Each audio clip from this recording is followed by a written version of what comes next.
fellow Toastmasters and esteemed guests. How do I follow that? I don't really know. Give it a try. How many, show of hands for me please, how many people in here have watched X Factor or Britain's Got Talent? At some point in your life, you don't have to be avid watchers, but have watched it or know about it. And the early episodes in X Factor and Britain's Got Talent are very much about introducing you to some of the big names, but much more about showing you some of the ones that aren't so good. If you've watched it, you've all been there. You're looking through your fingers, crouching into your sofa, someone humiliates themselves on live TV in front of 10 million people. And you're sitting there going, why did no one tell them, or give them a little bit of advice? These people were missing something very fundamental. They were missing critical feedback. Critical feedback is a key element in any type of performance, and it's a key thing emotionally for us as well. It interacts with two of our core needs as humans, our need to grow and learn, and our need to belong. And it puts those two needs and smashes them up against each other, which is why, as I'm sure we all have at some point, we can sometimes react a little bit over the top when we get a bit of feedback. As someone giving the feedback, we can often feel the same way, because we've all been there, we've all received that negative feedback, and we can empathise with that person. So we go to give the feedback and then we think, no, I don't want to hurt their feelings, don't want to upset them. So we don't. By not giving that feedback though, we rob them of something very special. The way we learn and the way we increase our learning and the speed of we learn is the amount of sources, the various sources of feedback we can get and how quickly we can get that information to then put it into action, to then change what it is we do. This speech is very much a call to action, to kind of try and encourage people to give as much feedback as you can when it's needed, and just go randomly throwing it around to everyone. I'm going to now introduce you to the title of my speech, which I didn't want to write down, but I'm sure we've all heard about, the shit sandwich. Unfortunately, all of us have probably been introduced to this in not the best way possible. It's in some sort of management setting. Generally, your manager pulls you into your office, or a lecturer or teacher pulls you into the office, and they sit down and say, Steve, take a seat, please. Thanks for taking the time to see me today. That's okay. Steve, first off, I want to say, you're looking smart today. You're looking really good. You always look good when you come into work. Thanks. However, your last project, yeah, not so good. You didn't have any leadership. You didn't interact with the key stakeholders. Your timekeeping was awful. Fast forward 30 minutes.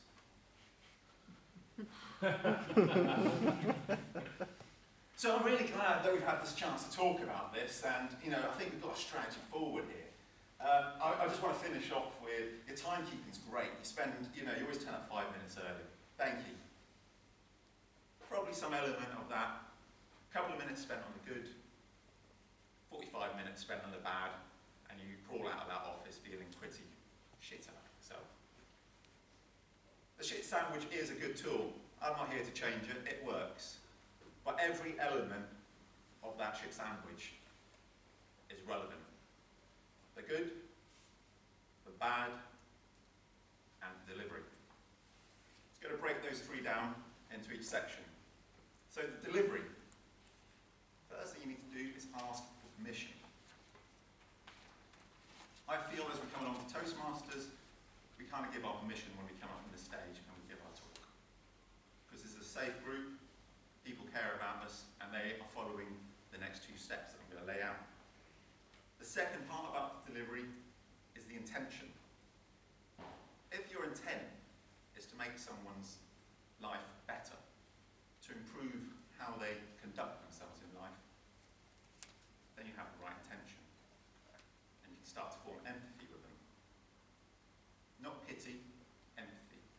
You understand that your words can potentially hurt them, can potentially upset them, but you also have the hope and the intent that you're going to improve them in some way. next one is when you give critical feedback, you give critical feedback on the behaviour, not the person. In my example, Steen didn't have leadership, he didn't conduct himself properly, his timekeeping was crap. Instead, focus on the behaviour. The voice went a bit quiet at the start of your speech. When you got really excited about it, aggression will sometimes come out in your voice. It's the behaviour that we're looking at, not the individual. The next bit you're looking at is don't throw too much at them. In everything in life I do, I use something called the 80-20 rule. Look at the 20% in that speech which is going to give the biggest impact. So what's the small thing that they could improve that's going to make their speech next time go lunar? And the final bit is make sure that person walks out of that room with a smile on their face and a spring in their step, but something to think about as well as they walk out. So the actual content of what we're talking about, the good. This is key to make sure that the information that what they're good at, they're able to repeat themselves. So if you're naturally someone who can tell jokes or a funny person, use that strength. If you're more of a serious person, don't try to be a comedian. Be true to who you are. So there's just as much learning to have from the good as the next stage. The bad, or the wish as it was better described earlier, it's just as important. Which areas can improve? How was your message received by the person you were communicating with? Was your intent given over? Was your pitch correct? As you get up higher in the levels, you get better as public speaker, and you get better whatever it is you're doing. What's the little changes that you can make that will really supercharge your performance? And finally, the last bit of good, as I said before, make sure that person goes out feeling good about themselves. Because they've stuck themselves out there, they've had a go at something, and that's brilliant. And you need to make sure that they feel appreciated, but they have something to walk away and think about. Thank you very much. I look forward to my evaluation.